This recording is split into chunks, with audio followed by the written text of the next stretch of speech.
Live with CDP Sports Talk, a weekly sports and entertainment podcast sponsored by Barry Cullen Chevrolet.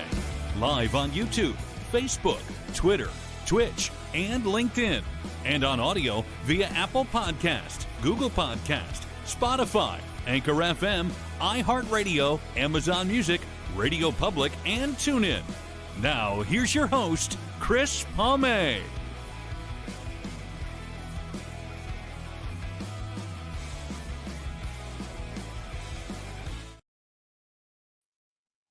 Good evening, everybody. Welcome to Season 9, Episode 19, overall 459 of Live with CDP Sports and Entertainment Talk Show, sponsored by Barry Cullen Chevrolet Dealership at 905 Woodlawn Road West in the Guelph, Ottawa.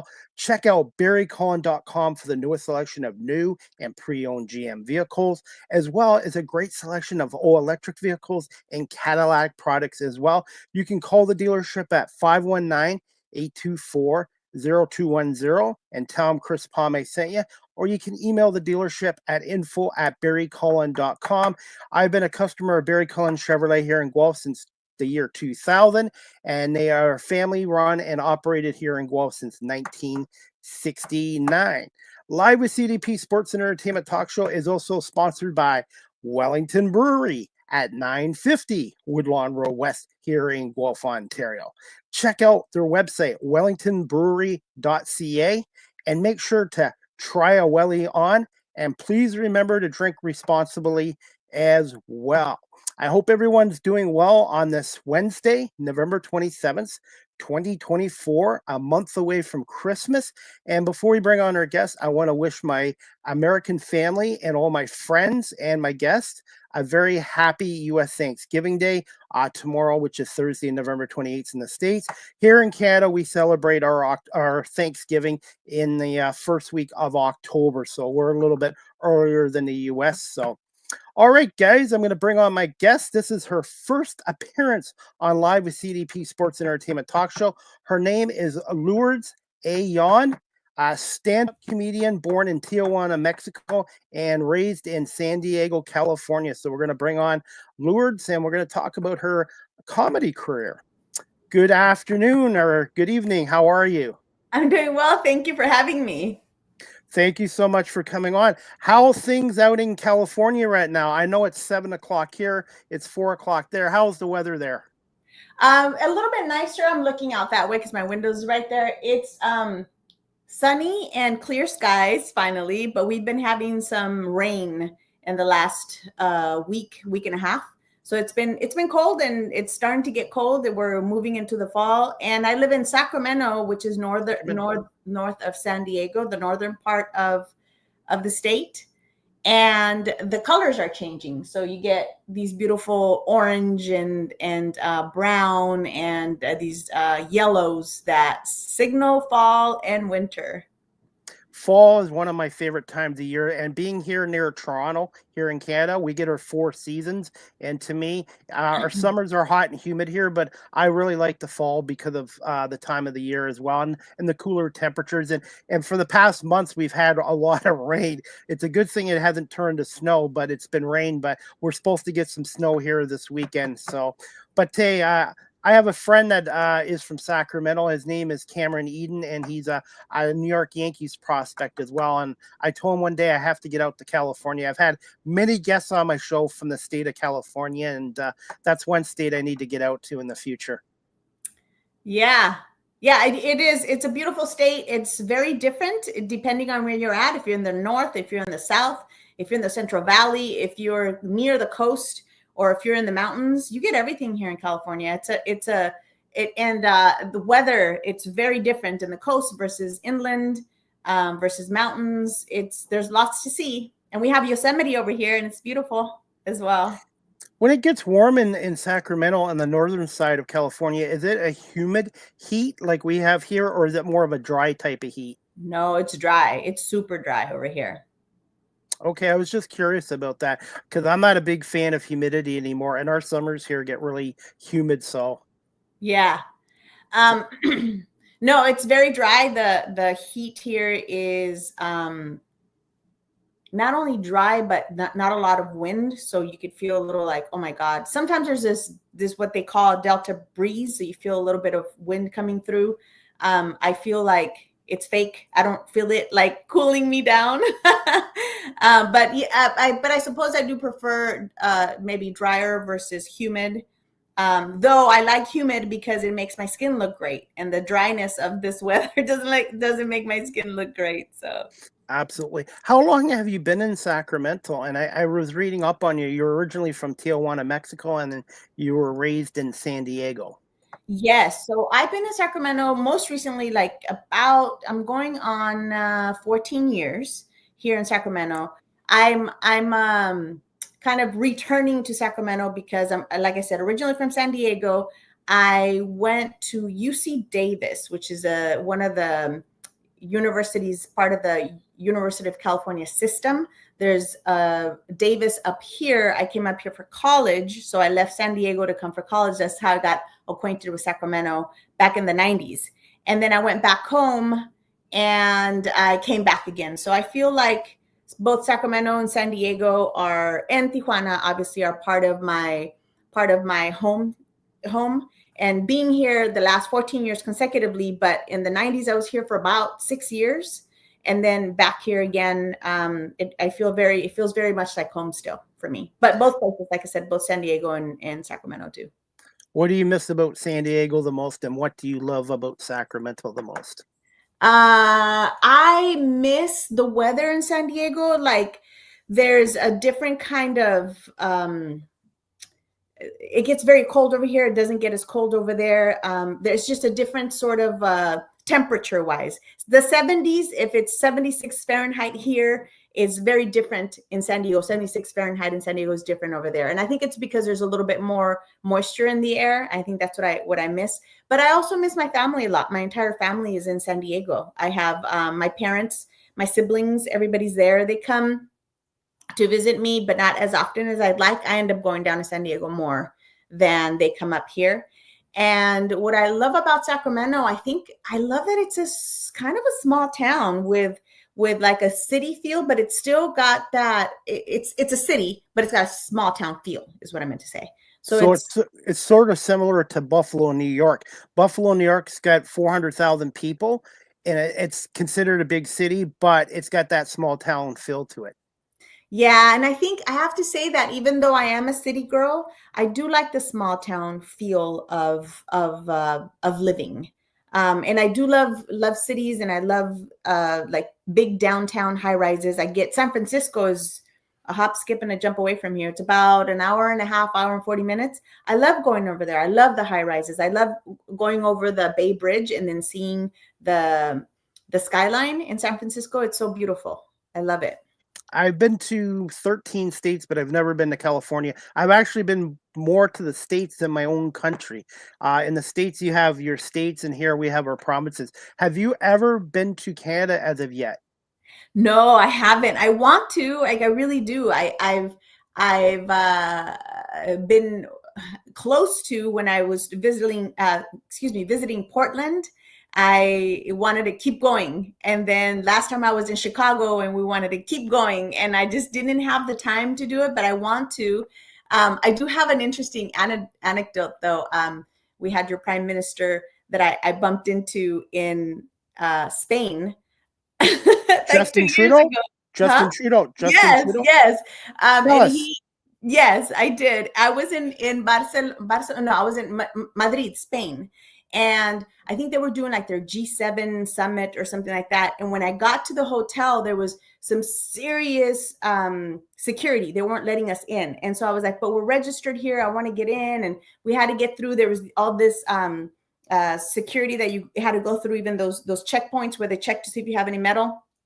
And when I asked people around, like, who's here? What is it? Who's the dignitary? I could tell that there was a dignitary around. And then I saw pins, people wearing these pins, and there was a maple leaf on it. I was like, oh, somebody from Canada's here. And as soon as I said that, we were already in the lobby. I looked out the doors, and this car pulls up, and it looked like it was an armored car. It was a very small one, just because I've seen this kind of my like I said, my work life outside of even though my passion is comedy, I have a job because I have to live, and it's in politics, and so I know what some of the political brigades look like and what the cards look like, and just the whole feel of it felt very political to me. I was like, there's something going on, and then I look out the lobby doors. The car pulls up, looked armored, very, very dark windows. They open the door and out comes out Mr. Trudeau.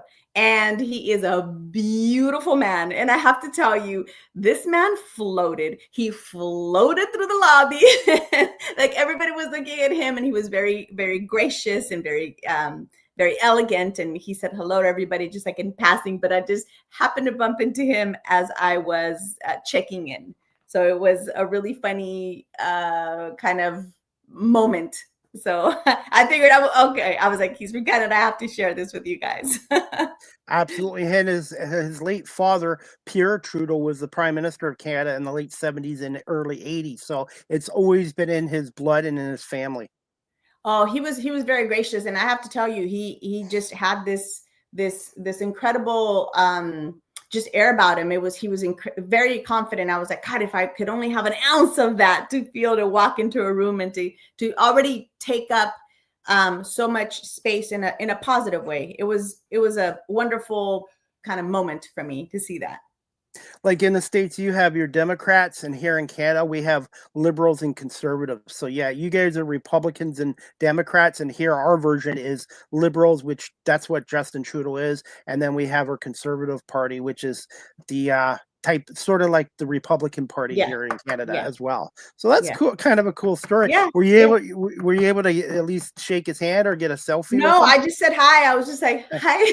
We were checking in, and it was really funny because it was after what is it, like a 15-hour trip, and we had just landed in Madrid. We had just gotten to Spain, and when I say we, is myself and my boyfriend, and he was helping us check in, and I was tapping him, telling him it's Justin Trudeau, and he was like, just let me check in. And I was like, but he's so beautiful.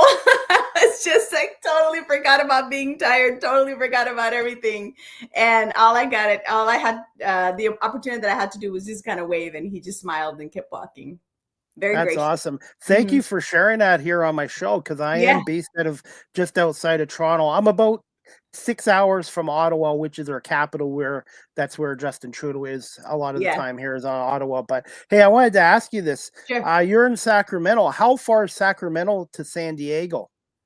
Flight wise, it's a quick an hour and a half flight. But if you drive, it's about 10 hours, 8 to 10 hours, depending on traffic. Could be 12, depending on traffic.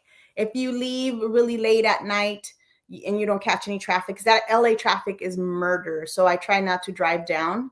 But anywhere between 8 to 10 hours, depending on when you leave. A story for you. Toronto traffic is just as bad. They had to shut the city down for Taylor Swift. She was here for like about a week and a half. And then an NHL hockey team was in Toronto the other day, Utah, playing the Maple Leafs. And the traffic in Toronto was so bad, the team bus had to stop and the team had to walk to the arena. That's how bad traffic is in Toronto right now. Oh my goodness. Yeah, that sounds awful. Sounds a little worse than LA traffic, but LA traffic is definitely bad. Yeah. Absolutely. So since I have you on here, Lourdes, and my show is based out of Ontario, Canada, just outside of Toronto in a city called Guelph. It's known as the Royal City. Can you just tell my audience a little bit about yourself? Yeah. As you mentioned, I was born and raised in Southern California. I was born in Mexico and immigrated with my family when I was about 11 years old. We came over here.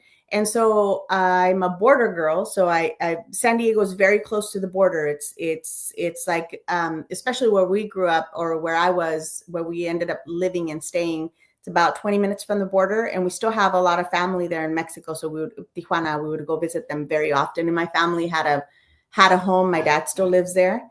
And so we would go there on weekends. And I was decided to come to Northern California for college, came over here and lived in Northern California for a while and started working in politics, of all things. So I was started working at the state capitol here in California for many years.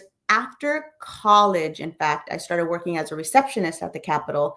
I wanted to be a therapist and work with, kind of be in the kind of doing one-on-one therapy with people. So I was a psychology major, but then I also had this very incredible interest and passion for politics, because at the time when I graduated from college, there were so many changes to the state that I wanted to be a part of.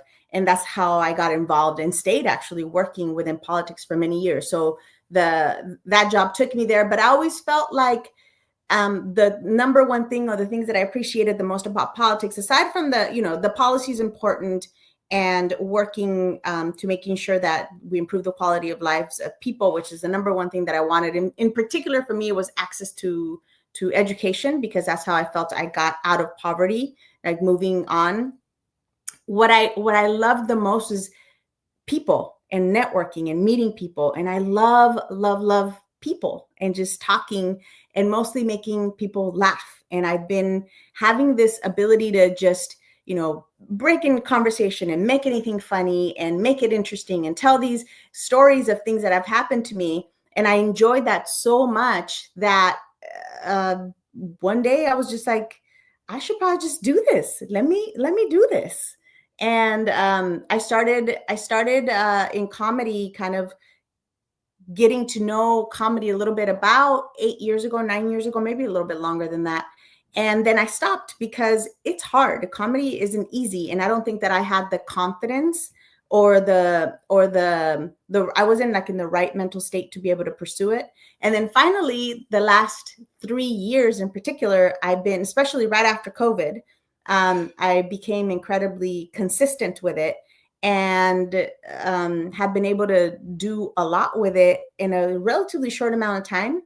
And I'm having such a good time. And I feel so blessed to have the opportunity to finally find the passion that I've been looking for many years. Like, even though I have an established career, and I feel good about what I've done in terms of, getting an education and having a job that's important for the state, and doing a lot of really neat things there. I always felt like I haven't found what I want to do when I grow up. And then when I got into comedy and I pursued it a little bit more, and I enjoyed making people laugh, I was like, this is what I want to do when I grow up. So here I am. I can relate to your story a little bit in a different way. I didn't find my passion until I was 47 years old, and it was doing volunteer work, which led to me doing camera work. Camera work led to my podcast show, to me doing radio work, and then covering professional sports teams. And I absolutely love it. And I've also had a lot of musicians on besides comedians, and I find they're very similar, different professions, but they're both passionate, and they love what they're doing. And by the way, going to a comedy or seeing a comedian is a lot cheaper than going to a shrink. Yeah. This is true. True. It's therapy. It's like music and comedy. Comedy, because we need humor in the world nowadays, and music is such a powerful tool as well.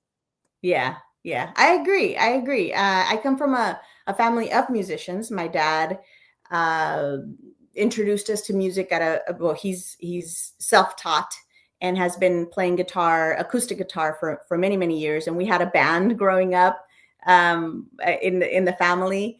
And so music is very much a part of me as well. And my sister and my siblings, I have a brother that produces music, another brother that plays instruments, and they have beautiful voices, and my sister can sing just so beautifully. She's so talented. And I didn't get that musical talent, but I have the ability to perform. So that's in a different way, not singing necessarily. Although I do incorporate songs in some of my comedy, but I'm not a musical comedian, if that makes sense. And your family has some writers as well? Writers? I would say yes, because my sister and I have been good. My sister writes her own songs, and she's very creative and very artistic in that way. I would say more than writers, we're like a family of very creative people. I just didn't explore my creativity or my creative side until I was a little bit older. Like you said, at 47 is how old I was as well, when I finally took it serious and decided I'm going to move forward with this.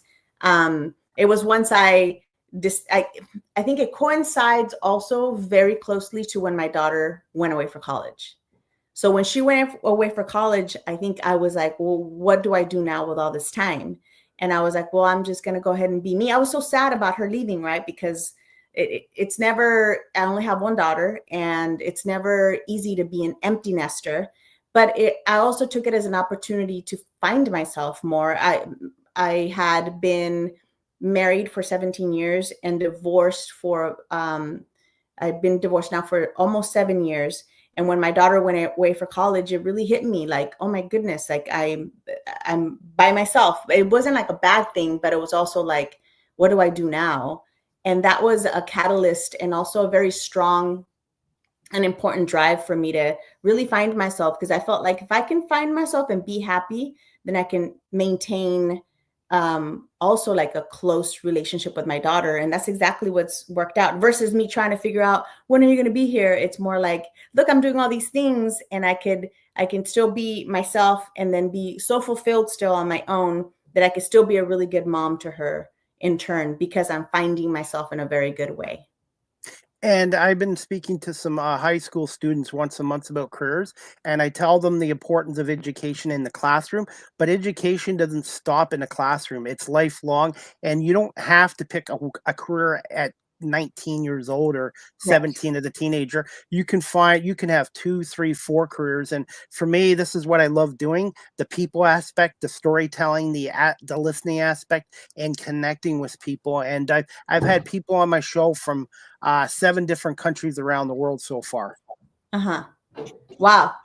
That's and you're absolutely right. I think that there's some sort of like pressure to find yourself early on, right? Like, oh, find out. Like when you get into, even as little kids, they right away we're conditioned to think, well, what do you want to be when you grow up? And automatically you have to know a doctor, a teacher, a lawyer. Yeah. And it's these very, well, at least that's how I grew up. I know that's probably, that was my experience, where the kids around me, maybe other people have different experiences, but for me, it was myself and the kids around me was very much the pressure and the expectation that what you wanted to be in life was one of these careers, because they were important, especially having grown up in poverty, right? And you grow up in poverty and you want your kids to do better. Your parents are like, my parents were not saying, hey, yeah, you should be a comedian. That's not a thing. But they were like, you should be a doctor, or you should be a lawyer. You're very smart. You should move forward into this. And then it's not like we had the connections or the ability to figure out, how do you break into the entertainment business? It's a very difficult business to break into in a way that becomes where you get some monetary benefits from it, or from financial benefit. The barrier is low. Anybody can go in. If you have a guitar, if you have a good voice, if you write a joke, like you can write with a joke, you can jump into an open mic and start talking about this stuff. But when it really matters to be either on a show that is or a platform where you can be more visible, or if it's going to be a show that's televised, or something that's a little bit more where there's an opportunity to monetize it, that's when it gets really hard. And I think that's why it's almost easier to break into a more traditional career, like teacher, doctor, lawyer. Not to say it's police officer, it's easy, but I'm saying the track, for me, it was like, oh, I know what to do there. But the entertainment business, I don't know what to do there, right? So I think it's a little bit more complicated. Not easier, but maybe a little bit more complicated. And I'm seeing that in the radio. And the other Go ahead. I think it was just a Wi-Fi issue. Oh, okay. Go ahead. Okay. Wi-Fi issue. Okay. And I was saying that those other careers are also difficult. But there's more, you have counselors for that, like in school, to kind of guide you. I don't think that there's counselors for that in entertainment, unless you go to an art school of sorts, but that wasn't in the cards for me. And I'm seeing this too in the radio media industry as well. It's not an easy industry, and you're going to have your successes, but you're also going to have your setbacks. And any career you do, you have to have a strong mindset and belief and Hmm. block out the noise, because any career you do, you're going to have people that support you, but you're also going to have your skeptics and naysayers and haters. And you just have Hmm. to make sure and you're going to get your disappointments. And the one word I will never use, Lourdes, I will never use the word failure. I look at it as a temporary setback. Yeah, yeah, I agree, and I love that you said that you have to have a strong a belief, a strong belief in yourself, and that's absolutely true. Even with jokes and comedy, when I develop material, the material doesn't get as good or gets really good when I believe in it. So when I start believing in a particular joke that I'm writing, when I first come out with a new joke, I'm a little shy about it or scared. Where is it going to go? I don't know whether or not I believe in this joke. But if I come in and I really believe in it, it will work. Obviously there's a lot of structure. There's a lot of things that you have to do anyway to make sure that it's funny. But once you have it, all things being equal, and that you have it structured in a particular way, and that it is indeed funny, um, even if you had all those elements there, if you didn't believe in it, it doesn't, like, it takes something away. So the belief part is really important for anything that you do, right? If you decide to pursue a career or change a career like you and I have done, or at some point after doing just a more traditional career course, or if you decide you want to go to college, or whatever it is that you want to do, you have to really believe in yourself. Absolutely. Ask you this as well. When you do your comedy shows, do you do your shows just in English, or do you do it in bilingual, like having two languages? Do you do them in both languages? That's a good Spa- question. So mostly it's in English. I would say like 90% of it, 95% of it would be English. I've only done Spanish. I can count on one hand when I've done it all in Spanish. But it's mostly English. And then there's been some shows where there's Spanish speakers in the audience, and then I could use what we refer to as Spanglish, where I'll throw in a couple of Spanish words here and there, or phrases. But even if it's not a Spanish speaking audience, if I throw out Spanish phrases, it's such that people can't understand it, because it's like context. So you kind of makes sense, and it flows with it. But I haven't done all in Spanish, all but 3 times I've done it all in Spanish. And it's a whole different vibe doing it in Spanish, comedy all in Spanish versus English, because there's a cultural piece of it that needs to be understood, and depending on your audience, who you're talking to, how those jokes are going to land. A lot of Latinos, and especially if they're older, they're very conservative. And some of my comedy, I would say like 80% of my comedy is not really conservative. As you saw in my link, it's not very conservative. I'm very open to talking about stuff that, let's say, older generation, like maybe my grandparents, wouldn't like. But it's still funny. It's not it's not things that they wouldn't laugh at, because the things that I talk about and the stories that I tell are things that I saw at home growing up, and my aunts, or my aunts doing, right, or family things that happens. I just kind of bring them to the stage. How hard was it to learn English? And this leads to my next question as well: is the English learning English? How much of an adjustment was it moving to America from Mexico? I really appreciate the question. It was hard. It was, I think, when I think back about my elementary school years, when I came to the US, we were doing this back and forth where we were living in San Diego and going back to San Diego, to Tijuana, and then San Diego, Tijuana. So I would learn English, and then I would go back to Tijuana and forget it. And then I would come back until we finally stayed. This is when we were trying to get my mom was working through getting, through the immigration process. It required some of this back and forth. And so when I finally stayed, it was hard, because the process of getting of becoming Americanized, while still living full-fledged in a whole different culture. Because my parents, though they wanted to live in the US and they were working and they had jobs, they hadn't master the language yet. And then culturally speaking, we still hung out with all of our family, and then would go back to Tijuana on the weekends and the entire summer. So it felt very much like we were still in Mexico with this just adding this American part to it. So to me, while becoming Americanized was difficult, I was in elementary school. So the worst part of it was learning certain pronunciations. So for example, in Spanish, the word, the SH, the sh doesn't exist. It's a hard H, like chair, like, or maybe it's just the CH, the hard CH doesn't exist. So the cha doesn't exist, but the sh does. So anything that's spelled CH is pronounced, we would pronounce it with a soft sh, like chair would be share, right? Instead of chair. And so I had that going on. And when you're in elementary school and you don't pronounce language, you don't pronounce correctly, kids will make fun of you. So there was a lot of that.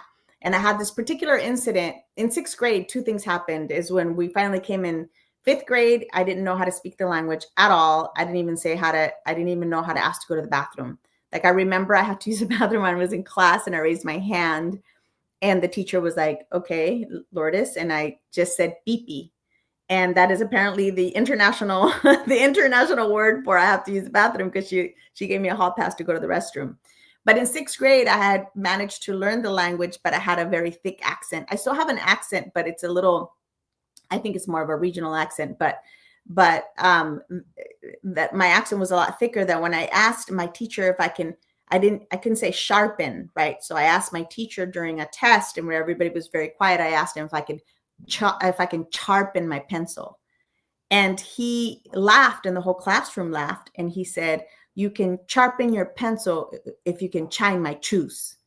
And I didn't understand why this was funny, why everybody was laughing. Again, because we don't have in Spanish the soft sh doesn't exist. So I thought that's how you pronounced it. And he said, "I'll let you sharpen once you know how to pronounce it." But he didn't tell me how. He just said, "Figure it out." And the girl next to me, I'll never forget, she was laughing at me, and I had to ask her and be like, "Well, how do you pronounce it?" And I remember through laughter, she said, "It's sharpen, not charpen." And so I remember feeling really embarrassed and humiliated, and I had to ask again. And I'm in 6th grade, mind you, and I had to raise my hand. And then I asked Mr. Petty. I was like, "Mr. Petty, may I sharpen my pencil?" And he said, "Yes, you may." So so that experience right there created, I think, a very point. It was a very poignant moment where I understood that language was really important. Pronunciation was important. Language, writing, doing it correctly, spelling was really important. And so I think from then on, I wanted to make sure that I learned how to pronounce things correctly, and in the way where I wouldn't be, embarrassed by it again. And then the second part of that same year was I was already having all these issues fitting in, because again, I was so Mexican and we were so poor. And so there was a lot of hand-me-downs. There's a lot of clothes that were made for me. They were like at home. They were homemade clothes. There's a lot of secondhand stores, clothes that we wore. And so I didn't have any of the name brand shoes or clothes, or I didn't have Nikes or Reeboks or anything like that, that kids wore. And I was really, I felt like ashamed, because I couldn't really fit in. I was still very, very Mexican in that way. And the classroom that we're going to have a party. And the teacher said, "Everybody bring something to this party." And I wanted to bring Doritos, like the name brand Doritos, to the classroom. And when I told my dad in the morning before we went to school, typical kid, didn't tell my parents that we had a party. In the morning, "Please, please, please take me to the store." It was on the way to the school. My dad said, "There's no time. We're going to have to get what is here for you to take to your classroom party." But I was like, "But please, Dad, like, I just want to get some chips." And he gave me some chips that were in the cupboard, but they're like Mexican chips. And interestingly enough, the company is called Lourdes. And it's a very well-known company in Mexico that makes chips. And it would be like the Ruffles of the US, but they're called Lourdes. And he gave me these 2 little small bags of cheese puffs. And he was like, "Here, you can take this." And I was like, "Dad, it's not enough. It's a whole classroom." And he then was like, okay, I got it. No worries. And so he then being, not really knowing what it meant, what that looked like, went into the cupboards, pulled out a can of tuna. Then he pulled out saltine crackers, and he's just throwing all these things in a bag. And I saw him throwing the can of tuna into the bag, and the bag just was so heavy at the bottom. Like, I just saw that can just go to the bottom, and I was like, oh, I was so mortified. So in Mexico, we, our snacks, it's ceviche, basically what he was having me take to the class. But it's like, how do you open a can of tuna in the classroom? He didn't understand, like, what's the big deal? It's ceviche. It's a delicacy in Mexico. But in the US, it's not. Like, it's especially not back then. And I was like, I cannot like open a whole can of tuna in the classroom. And so he was like, oh, and I was like, but Dad, I can't open it. He goes, oh, that's right. So he pulled out a can opener and threw it in the bag. And he was like, you're all set. And it grabbed some limes, and he was like, go for it. You got some good snacks for the classroom. And for all intents and purposes, yes, that is a delicious snack, but not for a sixth grader who's trying to assimilate. And those experiences were really hard I remember that day we went to the class, I put all the stuff in the backpack. And then I clearly didn't share it. I didn't pull it out or anything, but I sat in the class, and everyone had the Doritos and they had all the stuff. I didn't really contribute, so I didn't feel that I could eat. And I just ate the little chips that my dad gave me, which I was glad that he did. But these are the like the bicultural kind of experiences that I had where, my dad said, yes, this is a good snack. And for like I said, and given where we came from, that was a good snack. But the American side of me was like, no, we need something more American. And so I was always fighting, or always trying to assimilate in the best way. My parents were a little behind, and so it was me helping them along. Who was their furry friend there? Oh, that's Mr. Bean. Come here, Mr. Bean. Come here, Mr. Bean. I have a cat too named Latte, a Siamese cat. Oh, this is Mr. Bean. He's Mr. very Bean. curious. Mr. Bean, yeah. He's about 6 months old. He's new to the household. And then there's another guy running around that's that's Mr. Shim. This is Mr. Bean, the other one's Shim. He came back. Come here, baby. I'm a dog person first, but I like cats. And my cat right now, her name's Latte. She's a senior. She's 12 years old, and she's a Siamese cat. And they're very smart. People don't give cats enough credit for being smart. I love cats, and my cats are really, really smart. They're sweet too. They're very sweet, very well-behaved kitties. And they love food too, and treats. Yeah. Temptations. Yeah, they do. Temptations is like crack for cats. Yeah, absolutely. It is. And also there's these little treats there, not temptations. They love it. It's more of a gravy. These two cats go crazy over it. It's in a little pouch. I forget what they're called. I'll remember in a little bit. It's like puree, I guess, type, like the liquid treats. Yeah, kind of like that type. But I'm forgetting the brand name. The name of it, yeah, absolutely. When you first went into school in California, in the States, did you face or find any bullying or people belittling you as well? Yeah, there was a lot of that. There was a lot of bullying. I remember I had to get my parents involved at one point. It was this girl just decided she just wanted to keep pinching me and punching me and taking my lunch money. And then I didn't want to go to school. This is one of those times that we were going back and forth. And when I didn't want to go to school anymore, my parents were like, why don't you want to go to school? I couldn't tell them because she said, if you tell, I'm going to hurt you. I was like, more than you already are? Damn. I was in like second grade, I think, or third grade. Because again, the back and forth, I was a little bit younger. And then my parents went to go talk to the teacher, and that was handled. And then I had another issue where I was getting bullied by a teacher. And my dad got into a big old argument with that teacher, and I got switched out. So there was a lot of that, but I think it had a lot to do with my, again, being from another country and trying to assimilate. There was just so much of that. And I think that maybe some people didn't like that. Maybe I had an accent, or maybe that they had to work harder with me because I didn't speak the language all the way, or I just, was a little bit different. So maybe that made me a little bit of a target. I faced it in school, and also in my former career, I faced workplace bullying as well. Bullying's always been around. But I'm going to ask you this, Lourdes. Do you find it might be even more now with social media than it was back in the 70s and 80s without social media? That's an interesting question. I would think that it's easier to bully somebody because you can do it online and it's easier to get to a person that might be that you wouldn't otherwise, get a hold of. Um, Aside from what goes on in school, and I think that the bullying could be worse because of the pictures that are shared or circumstances, and people could just share these pictures so quickly. And I think that the damage that causes on a social level is a lot harder than, let's say, me getting pinched or punched on a daily basis. So I think in that regard, yeah, it's scarier for sure. Okay, that leads to my next question. When did you develop an interest in the comedy industry, and who were some of your early influences or mentors? And were you a fan of Saturday Night Live as well? I was a fan of Saturday Night Live. That was when I was a little bit older. But coming again from Mexico, I have a lot of influencers that, in particular, El Chavo del Ocho. It's a sketch comedy show, and incredibly popular in Mexico. And that was a very first kind of introduction to comedy. And then Charlie Chaplin. My dad was a giant fan. My dad is a fan of Charlie Chaplin and Chavo del Ocho. A big fan of Laurel and Hardy. And so I watched Oh, Laurel yes. and Hardy. I watched Charlie Chaplin, Laurel and Hardy. And then I am forgetting.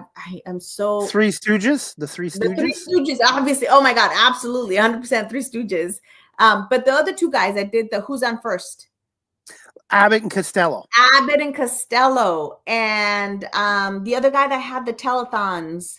He played Jerry Lewis? Jerry Lewis, yes, and Lucille Ball. Like I Yes. watched all these guys and this incredible, talented woman doing these really funny sketches, and I was glued to the TV. I was glued to all that comedy, and then coming from a like for Mexicans, comedy is really common. That's how you get through a lot of hardship, and that's how we show love through roasting and through just kind of figuring out how to make something funny that's not probably the most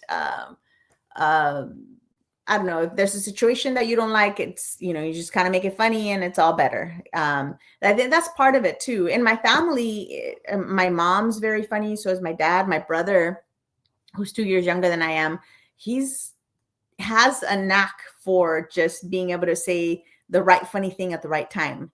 And so that's kind of like where all that influence came from. We were just, all of us, the family, we just really like comedy and have the ability to just make whatever around us funny. I grew up here in the 70s with Saturday Night Live, but we also had SCTV, which was our form of Saturday Night Live with the late John Candy, John Flaherty, Andrea Yes. Martin. Canada is known for hockey, beer, and donuts, but Canada has also produced a lot of great comedians as well Absolutely. as actors and stuff like that. And to this day, I miss the late, great John Candy, who passed away 30 years ago at the age of 44. And I was growing up with Three Stooges, Abbott and Costello, Laurel and Hardy. I wanted to get your thoughts on slapstick comedy, if it still exists in this era. I don't think that it exists as much as it did back then, or like, when I was growing up. I don't see it as much. I love slapstick comedy to this day. Like, throw a banana on the ground, somebody falls. I think that's really funny. It shouldn't be. I shouldn't be laughing at those things, right? But I do think slapstick is hilarious to me. Because of that, there's something about the physical comedy that I'm drawn to and I really appreciate. And so a lot of my comedy is also physical in the sense that I gesture a lot and I move around a lot. And so a lot of act outs, basically, not physical, but act outs. Because I think that the physical comedy, it's you have to almost, when you're presenting something in comedy, it's so great to be able to paint a picture. Like if you weren't there, you weren't there. So you have to like paint a picture, and it's better if you are able to paint the picture with your own body movements, like, you know, creating it in front of them. Like, what did that person look like? And what did the hair, what was the gesture? Where did they have their hands? And you, when you're telling a story, that you're using your hands and creating this moment, like recreating it in real time by using gestures. But I don't think that, I haven't seen it as much. Honestly, in today's comedy, it's very different now, I think. Absolutely. And also I wanted to mention too, some of the pioneers for female comedians, Lucille Ball, Lily Tomlin, and Carol Burnett as well. Those are three Carol of the pioneers. Burnett. I forgot about Carol Burnett. I loved her. Oh, love her. Loved Lucille Ball. Like I said, Lucille Ball would come on in the mornings and I would watch her. And that's sort of how I got introduced to English, because I would watch her when I was in Mexico. That's when I would watch her. Since starting out in the comedy industry, do you find there's more female comedians than there were in the past? Do you find it's growing? I think it's growing. I hear in Sacramento in particular that initially, or not initially, but like 5 years ago, I heard another comedian that's been on the scene a lot longer than I have, commenting that the amount of women today is much larger, or the number of women today is larger. Women comedians is larger than 5-6 years ago. And so it's it's okay. Sorry about that. That's okay. It's Kitty. He wants to be a part of this, and he is very persistent. That's okay. Sorry about that. No, it's okay. I've had dogs on here too, so yeah, no worries. Yeah, so I think there's more women. There's more women now that are trying it out. But it certainly isn't easier for women. I think there's a little bit of for women takes a little bit longer, and there's a different expectation for women than there is for men. Who are some of your, besides yourself, who are some of your favorite current female comedians out there? I love Tiffany Haddish. I think she's very, very funny. Tiffany Haddish is one of them. Another female comedian that I can think of right now. I think Nikki Glazer is really funny. She's got a really kind of like very feminine look to her, but then what she says is not, it's more on the like the masculine kind of a way of how she's breaking. I feel like she's breaking barriers in with respect to what women are expected to say on stage. All right. If you don't mind, we're going to play your one clip from your YouTube channel. Yeah. I've already hit the subscribe. So anyone out there, please subscribe to Lourdes Ayon's YouTube channel. Hit the subscribe notification. This video was from, I guess, one of the bars you were at, or clubs called the Callback. Callback, I guess. Yeah, it's the Callback bar within Punchline. So one of the comedy clubs here in California and is called Punchline. They have one in Sacramento and San Francisco, and they have them in various places, part of Live Nation. And also Joe Rogan has a Live Nation comedy club as well in Austin, Texas, called The Mothership. And they're all connected. And so Punchline Sacramento has a smaller bar, a smaller room within it. And so they could hold two shows at the same time simultaneously in the big room and then the smaller room. And so Callback Bar is a smaller room. It holds about 50 people in there. Okay. Got to ask you this before we play the video. I'm not sure, have you done comedy on the East Coast? Because I've heard from people that East Coast humor is a little different than the West Coast comedy. I was just in Chicago for a Latina comedy festival, and the women there were talking about the difference between East Coast comedy and West Coast comedy, and how it's a lot faster and they get to their punchlines much, much quicker than we do over here. And so it's a little different, yes, but I haven't had the opportunity outside of Chicago to perform in the East Coast. Okay. I wanted to get that in, and we're going to play this courtesy of your YouTube channel. Yeah, please hit the subscribe notification, and also let me know if you can hear the audio okay as well. Okay. I wear many hats on this show. Okay, no problem.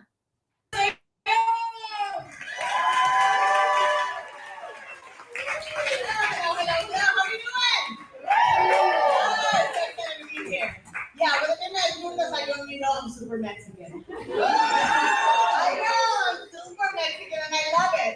You guys, I'm so Mexican. That when I was born, I tried like this.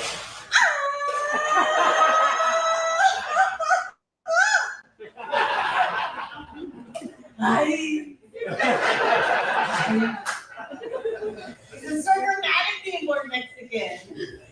How many Mexicans do we have in the room? Wow.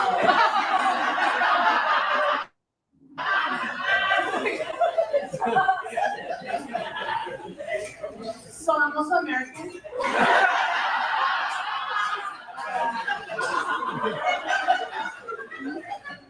And I have an inside voice, honey. I also speak American. Like, can I talk to your manager? And I love being Mexican. And I love speaking Spanish and I speak with my hands. And my favorite expression in Spanish is sound ass. Nobody's gonna know what that is. But I'll tell you. It's like a really fun way to call somebody out. When I call myself out, I can be like, yeah, I can't wait to get to work tomorrow. I'm Mexican, I'm never unsuch that. Or I can be like, hey, Kanye West is a genius. Está loco el cabrón, está loco. I really wish that politicians would use this sound when they're all making their campaign promises. Like, hey, vote for me, I'll make your life better. I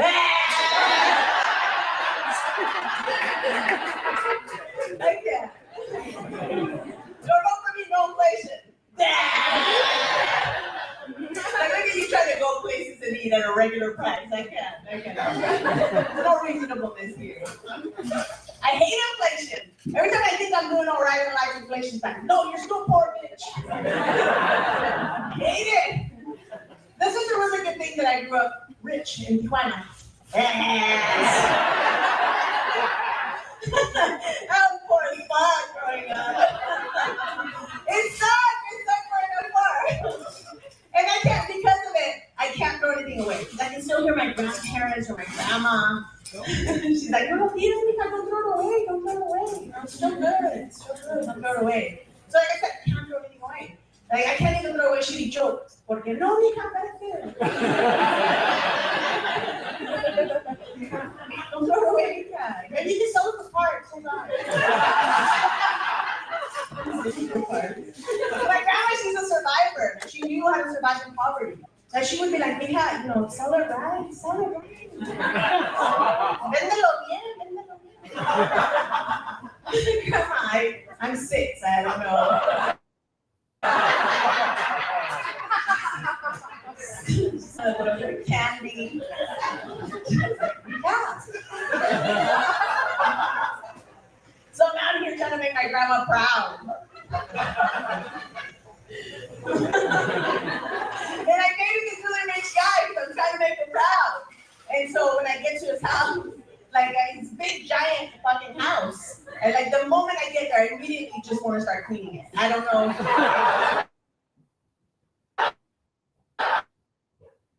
I don't know how to do anything different than before. I was like, this is immediately revert back to growing up. But then I apologize. I'm also American. I have this crazy white girl that lives inside of me. She's just as voluptuous as her. Oh yeah. Stand up for just a second. Just stand up. No? Real quick. Stand up. Yeah.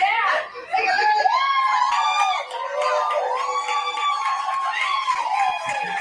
That's my white girl in me.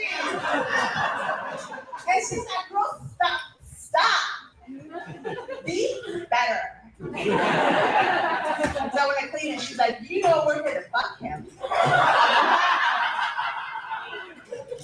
Not clean his house. And the poor Mexican thing, he's like, but do we still get paid though? Do we still get paid? Fucking inflation. Gotta get paid. And we're out here as Mexicans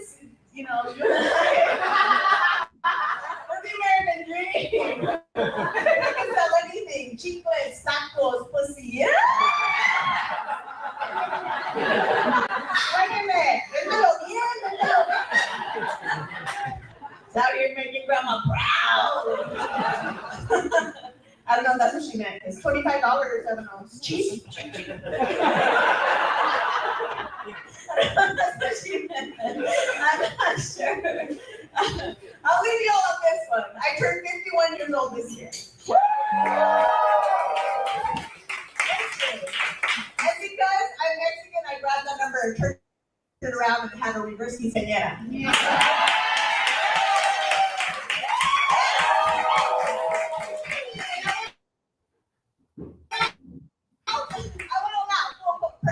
Chambelanes, damas, tiara, dress, everything. You know, and quinceañera is coming of age party. I'm coming of age, and there's so much symbolism to the party. The young gals go from doll to heels. I went from heels to New Balance. And I wore a red dress to symbolize my last period. Because it happened. But that bad bitch is still good. I should That's my time. Thank you so much, you guys. Thank you for sharing that clip with us. And I wanted to ask you thoughts on that performance at the Carback Bar. I believe it was June 23rd, 2024, this past summer as well.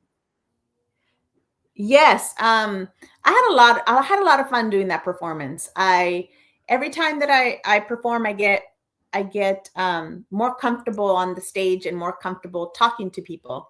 So the woman, when I was like, oh, stand up, it just kind of relating to the joke, she happened to be there, and it was just like perfect the way I'm talking about this duality that I have being Mexican and being American. And I had the white girl, and I was like, looks just like her. And inviting her to stand up was risky. It was a risky move because it could be like maybe the person felt like I was going to make fun of them or not. I just really wanted to incorporate them into the show.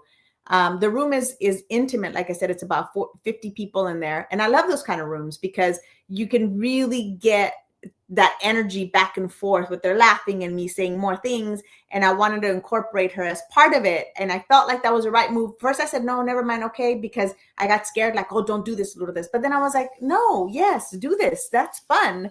And then I encouraged her to get up, and everybody clapped, and it went great. But it was risky in that sense because I think she felt like maybe I was going to make fun of her. But at the same time, it's like, no, it's all good fun, and people enjoy it. And I think when I'm on stage, the way I deliver the jokes and the way I perform, it doesn't feel like I'm going to make fun of somebody in a bad way. It's kind of disarming. It's just, we're all just having a good time. I'm having a great time on stage. And so I'm able to impart that with people, and then they feel comfortable enough to participate. Is that a part of all your shows now going forward? And also I wanted to ask you this, Lourdes, for those people watching this live streamed or on audio platforms, and they're interested in pursuing a career in the comedy industry, what advice would you give to those people? I would say go to open mics. Just get out there, get with your material and perform. I think the best thing to do is to just perform. I do my best writing. My best writing is when I'm performing. So it's not pen on paper, but it's pen on paper, a concept and an idea.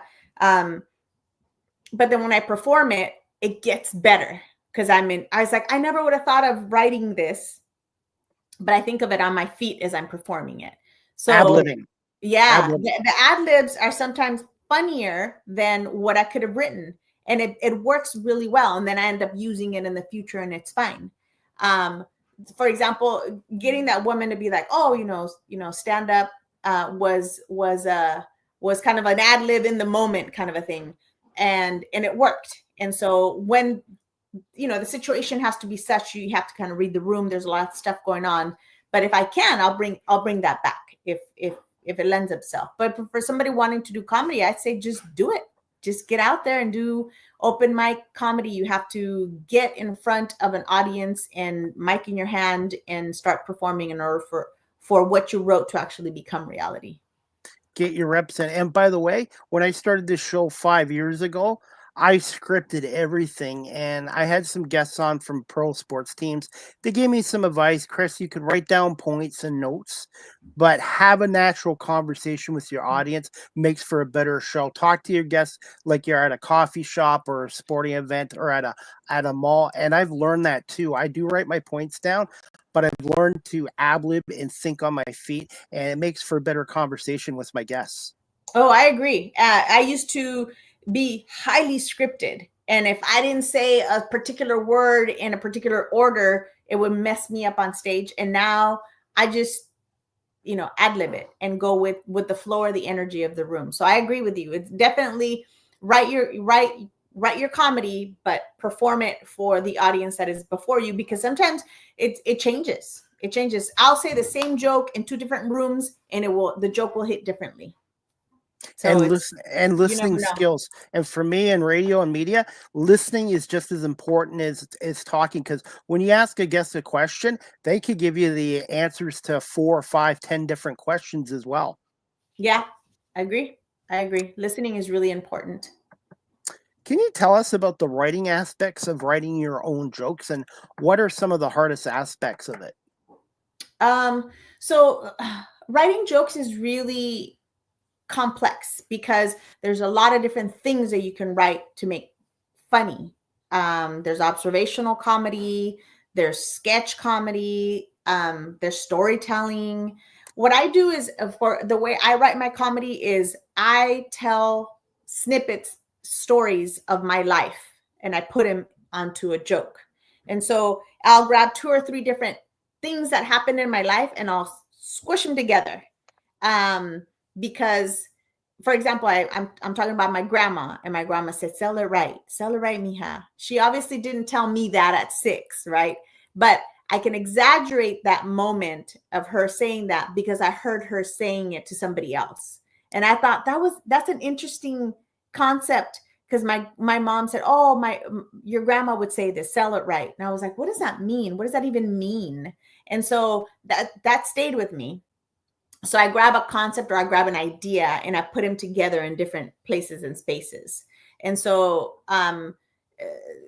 the process is grabbing parts of my life that I find interesting and funny, and then sharing those parts of me through story.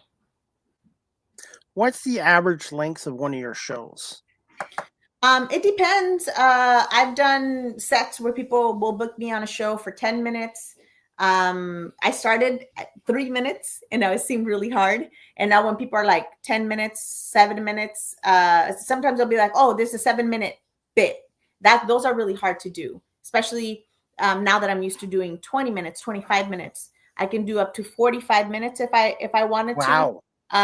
But I have to admit, I'm developing still. My comedy it's still very much in development. So of those 45 minutes, I know that I'm solid 30. Like I have a solid 30. Those other 15 is just kind of a lot of like, or working through jokes even. So I will present when I perform, depending on the time that I have. They give me, let's say I have 20 minutes. And of those 20 minutes, I'll do tried and true jokes. And then in between, I'll throw in 2 or 3 or 4 of those that I'm still developing.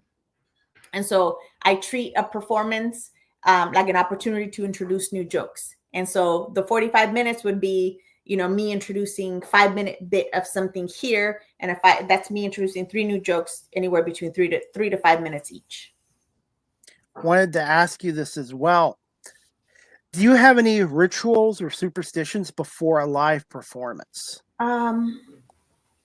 No, but I do need a lot of water because I get a little nervous.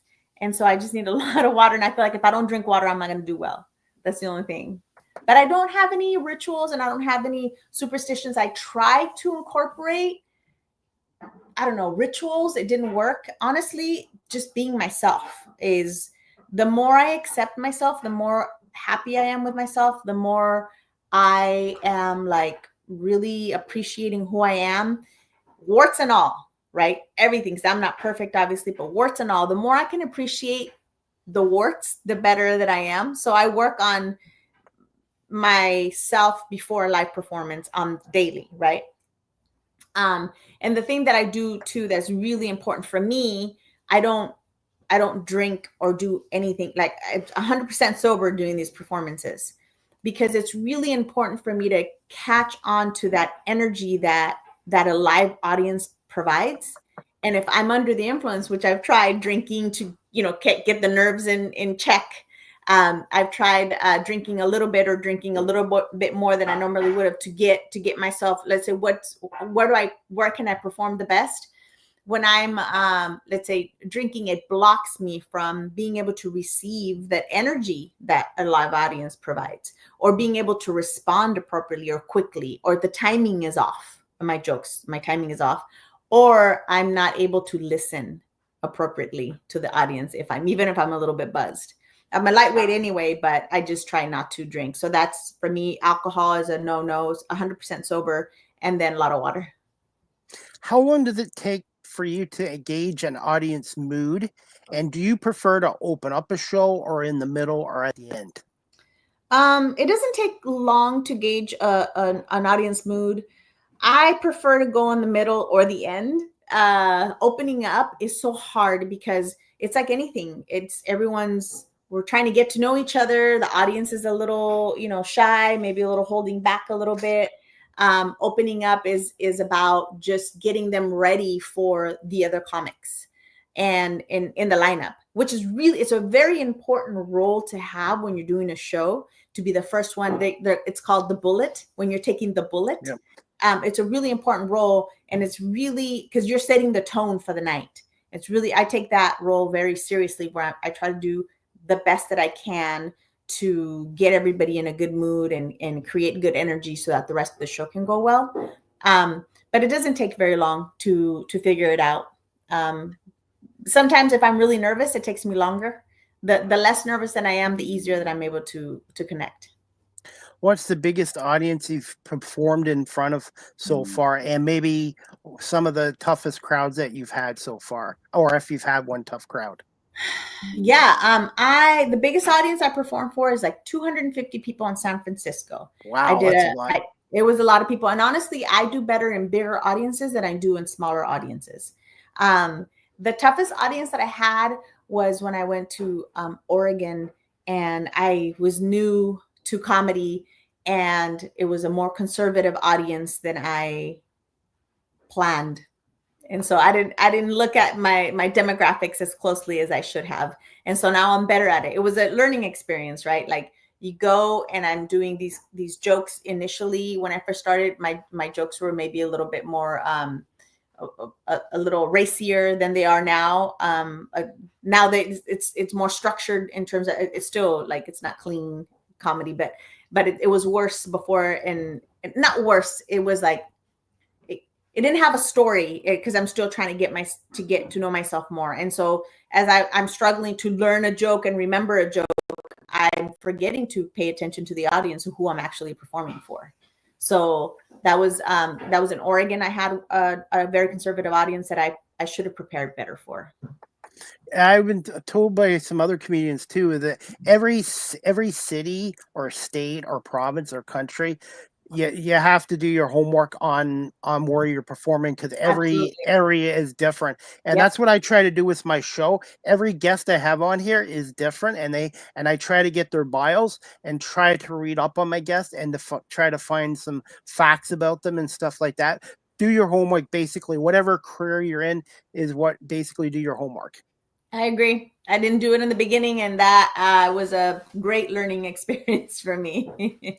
And the only way you get better in any career, comedy, music, radio, media, is to learn from your mistakes and want to continue to keep learning as well. Agreed. I agree. Before we wrap this up, do you remember the first time you performed stand-up comedy in front of an audience? Yeah. The very first time I performed, like I said, I think I said earlier, 8 or 9 years ago. It was longer than that. I think it was like more like maybe closer to 10 years ago. I was still married. My then husband and I loved watching stand-up comedy. And we were watching the show that's called, we watched a show called Last Comic Standing here in the US. And the show showed comics in their process and the writing and the performing. And it got me so excited. And I told my my ex at the time, I said, oh my God, I feel like I could do this. Like maybe I could do this. I want to do this. And joking, he said, oh baby, I think you're funny, but you're not funny enough for stand-up. But I took that personally. Like I was like, oh, like how dare you? So I took it like a challenge. I didn't take it personally. I took it like a challenge. I guess personally it's because I took it as a challenge. So what I did is I found, since he said that, it made me want to show him that I could. And so I took these classes without him knowing. And then I invited, the classes were like comedy classes. And then the last class was like, you would perform at an open mic to perform what you've been working on the last 3-4 weeks. And I invited all of my friends, didn't tell him. I told him that every Monday that I was in class, I told him I was working late. And then I invited all my friends for the open mic night when we were all performing to come see his face, not to come see me, to come see his face, because I tricked him into this thing, and he doesn't know that I was doing this. I was like, everybody just come over and show up. I had a lot of friends show up. I told him that we were doing a work event, and he was confused by, oh, there's all these people that we know. Why are these people here? And then when we sat down, right before it was my turn to go up, I told him, oh, I'm going to go to the bathroom. And then I popped up on stage and I was like, okay, like here I am. And it was so fun. And that was the very first time that I did comedy.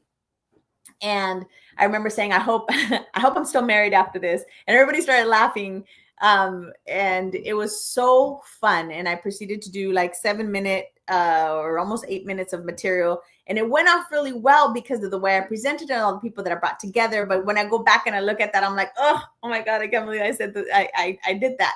But I had such a good time. And that moment, that's when I realized, like, I want to do this. This is a lot of fun. It started off as a challenge, like a little ribbing on his part, like a little joke that I took as a challenge. It's become such an incredible, I don't know, thing for me. So I thank him for creating the situation where I felt like, oh, I'll get him. But then I was like, what? I really like this. Wanted to ask you this. I'm not sure if you've experienced it, but have you seen stage fright in the comedy industry where somebody's gone in front of an audience and just froze up completely? Yeah, it's happened. It's pretty common, and the audiences are very supportive.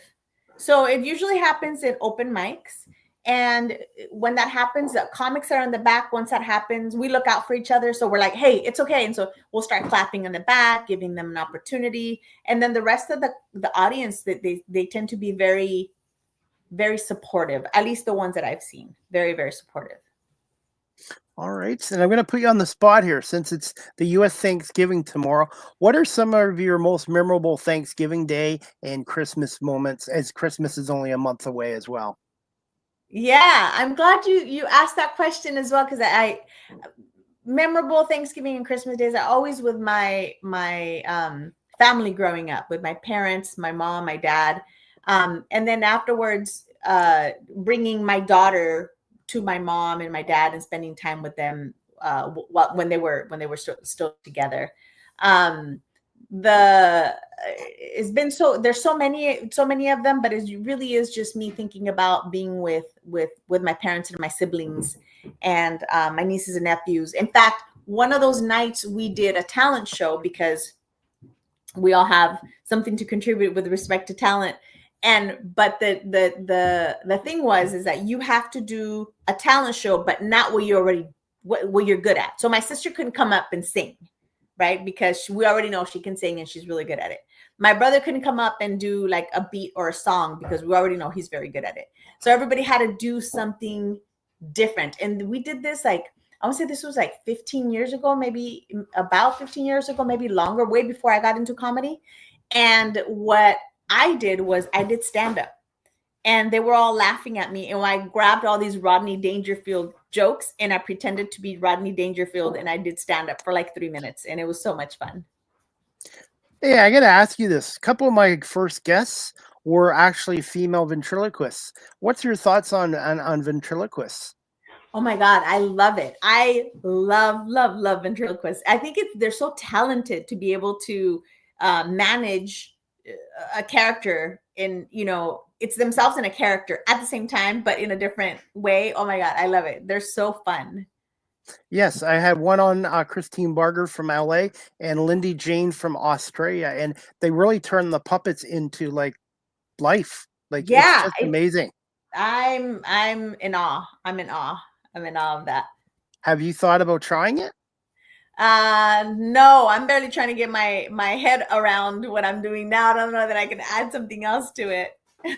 Absolutely. Hey, and I gotta put you on the spot before I wrap this up in 30 seconds. What's your favorite Mexican food? My favorite have to be tacos. Tacos, hands Hard or down. soft? Hard or soft? Soft tacos, tacos de carne asada from Tijuana. Get them at Tacos El Gordo in Tijuana. They're the best. Soft. And what's your thoughts on guacamole sauce? I love guacamole. 100%. Without it, you don't have a taco without guacamole. You can put guacamole or avocado on anything, as far as I'm concerned. Even ice cream. Even ice cream. I've seen it. I haven't tried avocado ice cream yet, so I'm gonna draw the line at ice cream. But anywhere else, yes, I agree with you. Turkey or ham for Thanksgiving? Turkey. I'm a ham guy. Dessert for Thanksgiving: apple pie or pumpkin pie? Pumpkin pie, especially if I bake them. Oh, I'm coming over. I love pumpkin pie with whipped cream on it, with real whipped cream on it too. Yes, I agree. Definitely. And finally, I do this with all my guests. What are some fun facts about yourself that your audience and fans might not know about you? Okay. Let me see, that I'm from Mexico. Well, you already said that I am the eldest of 4 siblings. So I'm the eldest sister, firstborn, and the first in my family to go to college, and the only one in my family that was born in Mexico. Everybody else, all my siblings were born here in the US. I was the only one born in Mexico. First one to go to college. And when I worked at the Capitol, I met a lot of different celebrities. Working at the state Capitol, there's usually some sort of cause that they're supporting, and so there's a handful of celebrities that I've met throughout the years, and that come into they come from Hollywood and they come over to Sacramento. That's always a lot of fun.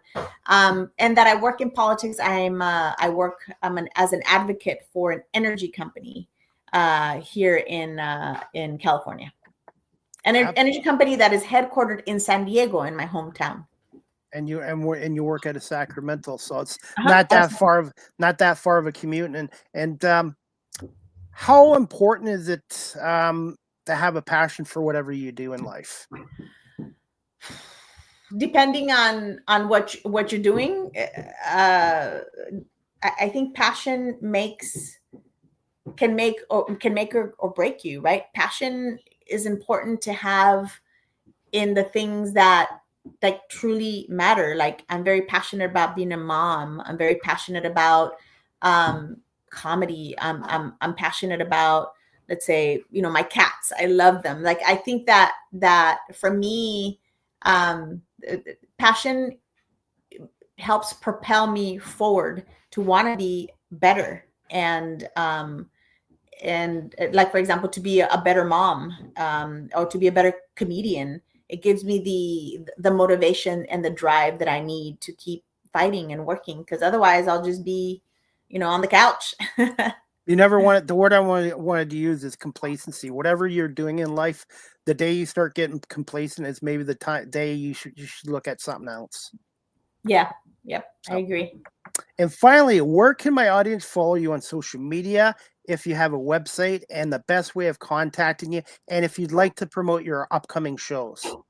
Oh, thank you. Yes. So the best way to follow me is on Instagram. So I'm at Lulu, Lulu Ayon, Ayon comedy.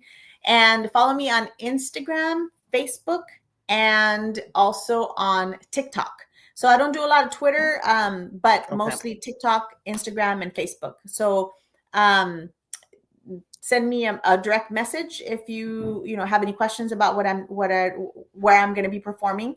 But I will be headlining next Thursday, December 5th, at San Diego at Mic Drop Comedy in San Diego. I'll be headlining there, and I'm really excited because it's my hometown.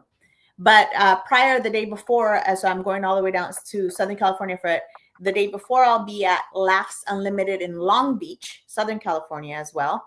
And then the following day, I'll be at Mic Drop Comedy in San Diego, headlining in my hometown. I'm really excited about that.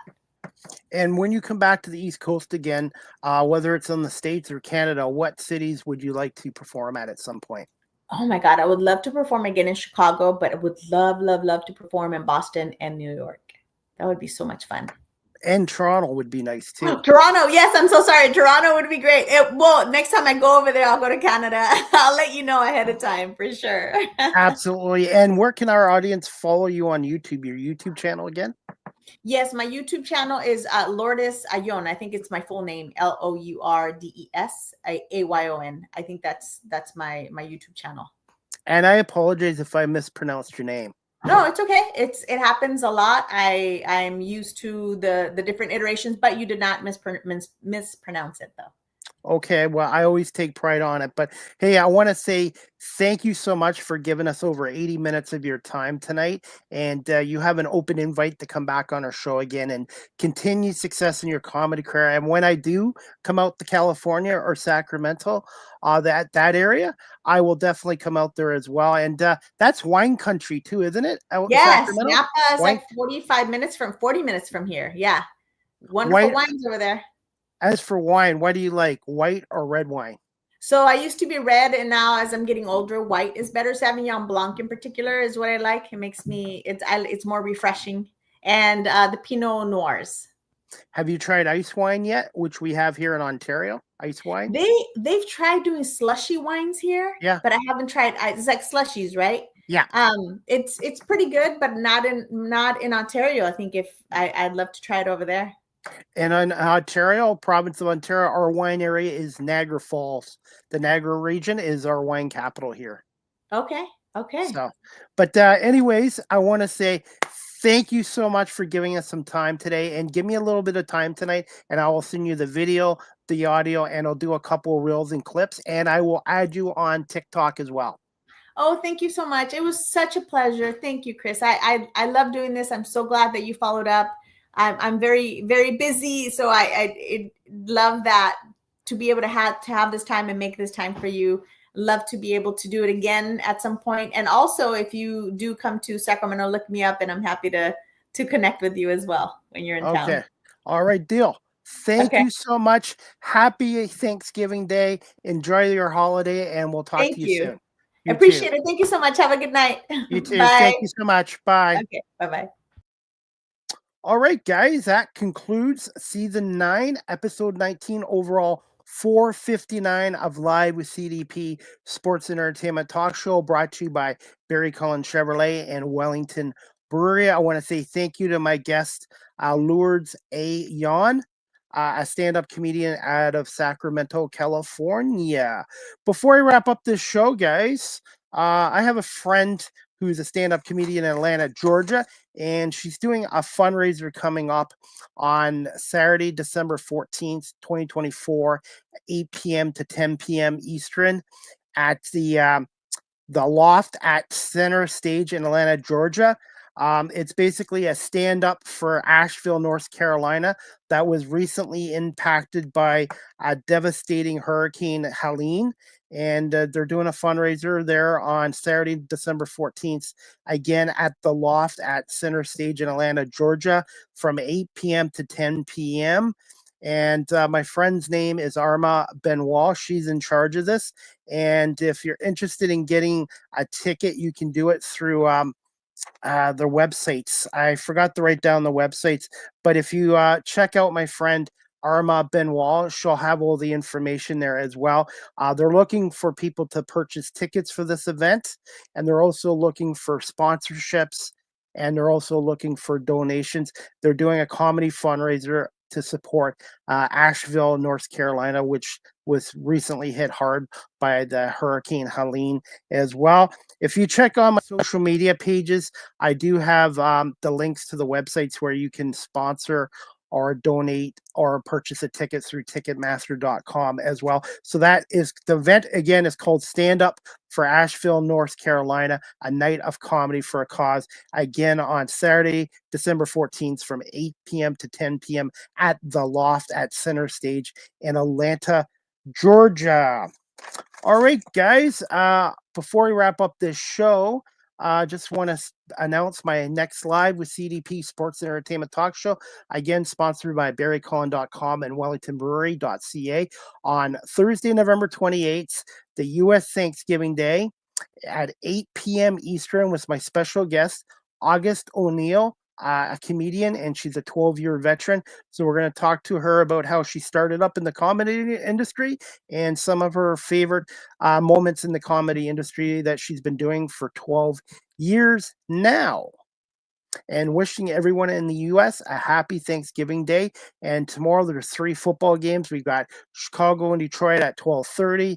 4 o'clock we have the Giants in Dallas, and then Thursday night we have the Miami Dolphins at the Green Bay Packers on the U.S. Thanksgiving Day as well. Also, guys, check out Wellington Brewery. Started in 1985 at 950 Woodlawn Road West in Guelph, Ontario. Check out their website, wellingtonbrewery.ca. 519-837-2337 is their phone number. Try a welly on, and please remember to drink responsibly. And you can also check out their Christmas Lager Mix Pack. It is your go-to gift or party favor for a truly refreshing holiday, and it's packed with some of their premium lagers, making this mix approachable for any crowd. The festive 6-pack box is as handsome as it is convenient, perfect for sharing at parties, especially this time of the year, or gifting to the beer lovers in your life. So please check out Wellington Brewery at 950 Woodlawn Road here in Guelph, Ontario, or wellingtonbrewery.ca, and pop by Wellington Brewery this Saturday, November 30th from 8 p.m. to 11 p.m. It's the Movember event for men's health and trying to detect and fight cancer, led by Jeff Morrison. There'll be live music there, and there'll be some barbers there willing to shave off your goatees or your mustache as well. And you can also purchase a pint of beer while you're at Wellington Brewery for the Movember event this Saturday, November 30th from 8 p.m. to 11 p.m. at 950 Woodlawn Road West in Guelph, Ontario. Again, try a welly on, and remember to please drink responsibly. And as always, guys, if you're in the Guelph, Kitchener, Cambridge area and you're looking to adopt, check out the Cambridge District Humane Society at 1650 Dunbar Road in Cambridge, Ontario. Telephone number 519-623-7722, extension 0, or visit their website at cambridgehumanesociety.org. All the pets and animals up there for adoption are there on their website. And I'm also selling 2025 Cambridge District Humane Society calendars for $10 cash, or you can PayPal me at cpalme19@gmail.com if you're out of town as well.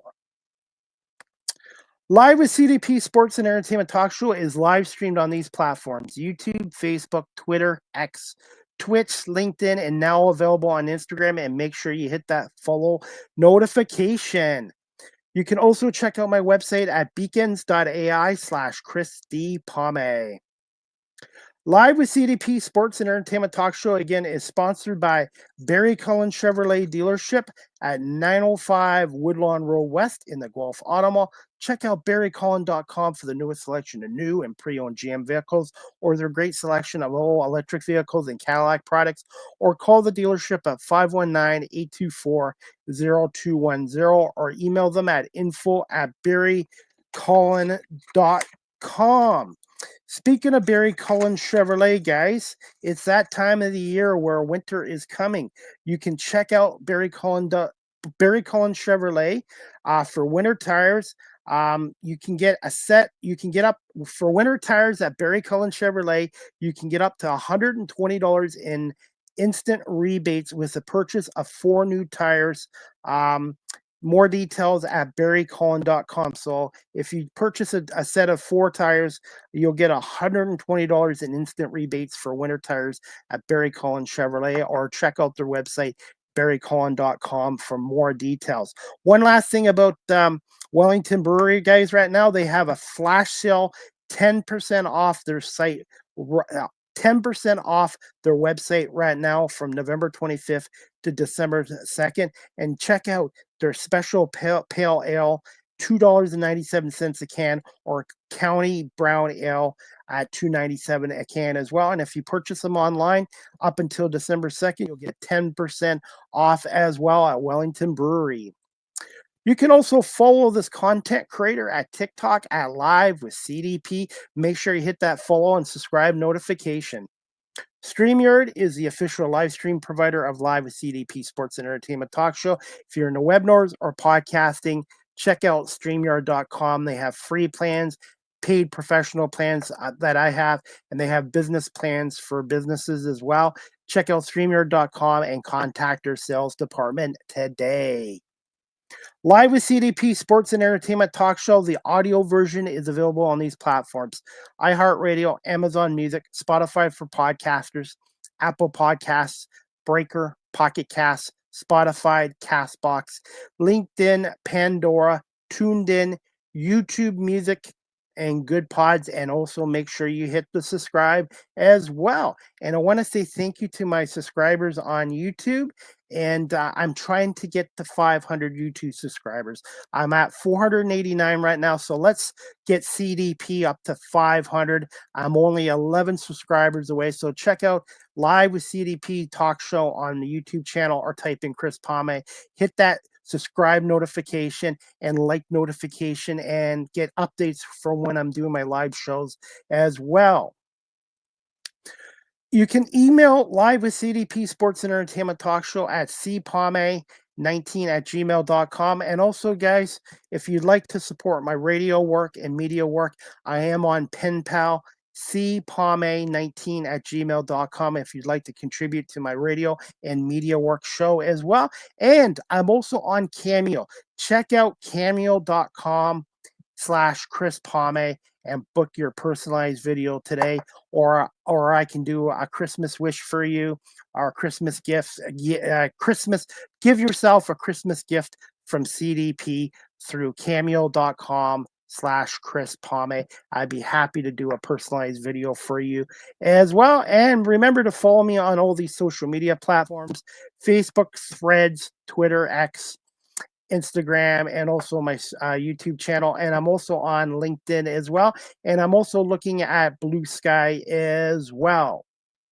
And that's about it, guys. I want to say thank you again to my special guest, Lourdes Ayon. Lourdes Ayon, stand-up comedian out of Sacramento, California, for coming on here. And I want to wish everyone in the United States, my family and my friends, a very happy U.S. Thanksgiving Day tomorrow. And enjoy your food, your family, your friends, and the National Football League. And hopefully you guys can tune into Live with CDP Sports and Entertainment Talk Show again tomorrow night, Thursday, November 28th, 8 p.m. Eastern, 5 on the West Coast, with my special guest, stand-up comedian out of Virginia. Her name is August O'Neill. I hope everybody has a great night, and we'll see you back here tomorrow night for Season 9, Episode 20 of Live with CDP Sports and Entertainment Talk Show, brought to you by Barry Cullen Chevrolet Dealership and Wellington Brewery here in Guelph, Ontario. Good night, everybody.